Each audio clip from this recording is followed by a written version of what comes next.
Coming up on NewsWatch 12 this morning, fire season 2024 is continuing its grind into the record books. Plus, one local business is speaking out about costly vandalism. It's looking like a very nice day ahead, temperatures and smoke-wise. We'll go into more details coming up next. Watching out for you. This is NewsWatch 12 this morning. Good morning. The time is 6 o'clock on Tuesday, August 13th. Welcome to NewsWatch 12 this morning. I'm Damon Alvarado. And I'm Brinkley Hill. We're going to check into Stormwatch 12 meteorologist Sarah Crest this morning. We are having a nice, clear, nice, cool morning. I actually did turn on my heater for just a little bit on my way into work, but I did have to turn it down because I got warm quickly. I was enjoying the cool air today. I don't know about the heater, but I had my heater on too. It was a little bit of a chilly start to this morning. We're seeing some clear skies now. And it's something I feel like we got a little too used to the heat, but now that we're experiencing some cooler temperatures, we're getting real cold. But right now it's looking very nice outside. We're going to see some clearing skies throughout the day. Overall, very nice. Let's go ahead and take a look at your air quality for this morning.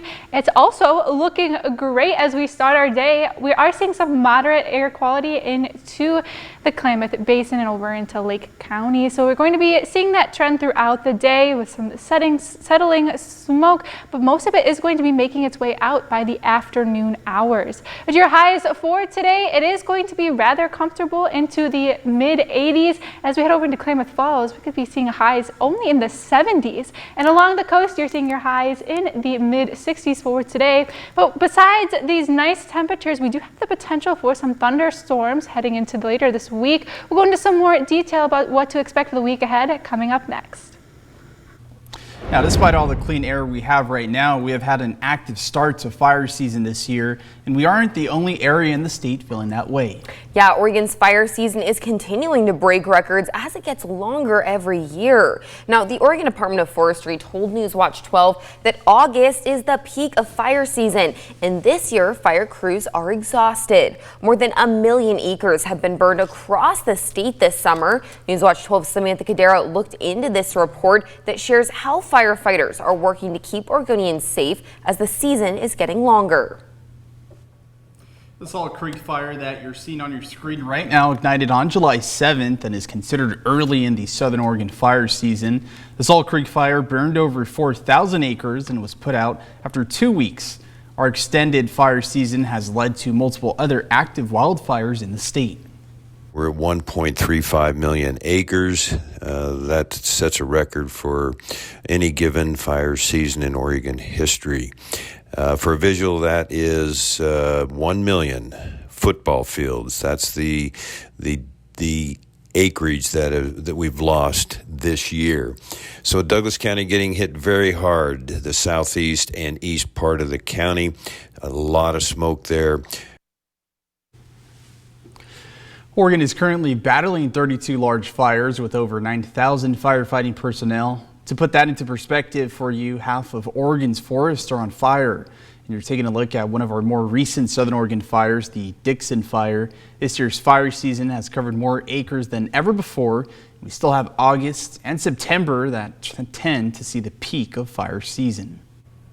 Now, the Dixon Fire, formerly called the Tiller Trail Fire, is now over 1,800 acres, but 0% contained. There are several evacuation orders for zones near the fire in Douglas County. The Umpqua National Forest issued a closure order for the Tiller Range District. There's also a road closure in place on Tiller Trail Highway due to fire impacts. The Middle Fork fire is now nearly 5,000 acres and is still 0% contained. Operations for this fire will have Highway 230 along the northwest corner of Crater Lake National Forest closed or reduced to 1 lane.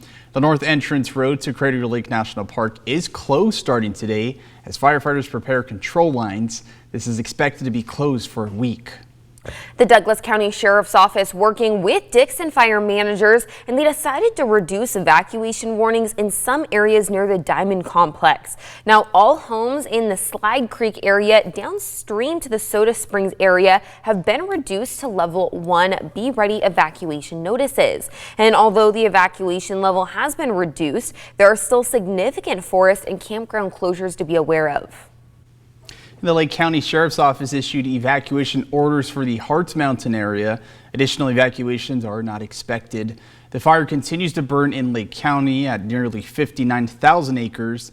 This evacuation is to provide more room for firefighters to conduct suppression work. It is 4% contained this morning, but continues to spread through dry areas. Under our crime watch this morning, the Klamath County Sheriff's Office served a search warrant as part of a child exploitation investigation. The Klamath County Sheriff's Office searched a home on Snow Goose Lane in Keno on Friday. Now, investigators took digital devices for forensic analysis, and they also took some illegal narcotics and a gun. No suspects will be criminally charged until this forensic examination has been completed. And the man accused of robbing the Siskiyou Motel in Medford on New Year's Eve in 2021 has pleaded no contest. Brian Smith was originally facing murder and robbery charges for the incident. Pleading no contest means Smith did not admit guilt, but agreed to the punishment for the crime. The plea was for manslaughter in the first degree. Smith had robbed the motel on New Year's Eve and assaulted the hotel owner, causing him to suffer a heart attack. Police say he was under the influence of both alcohol and meth. Smith was sentenced to 20 years in the Oregon Department of Corrections, and the family of the motel owner was consulted during plea negotiations and agreed with this resolution. Now, this morning, we're also hearing from local businesses that are facing $30,000 in damages after falling victim to vandalism this weekend. NewsWatch 12's Rocky Walker says that the area has other business owners bringing bats and pepper spray to work. This video shows the moment 3 people caused $30,000 worth of damage to the sign of a local business. The 3 vandals appearing to be older teenagers or younger adults destroying a piece of $40,000 equipment. Those at Rockwell say this easily could have not happened if the group or their parents held them more accountable.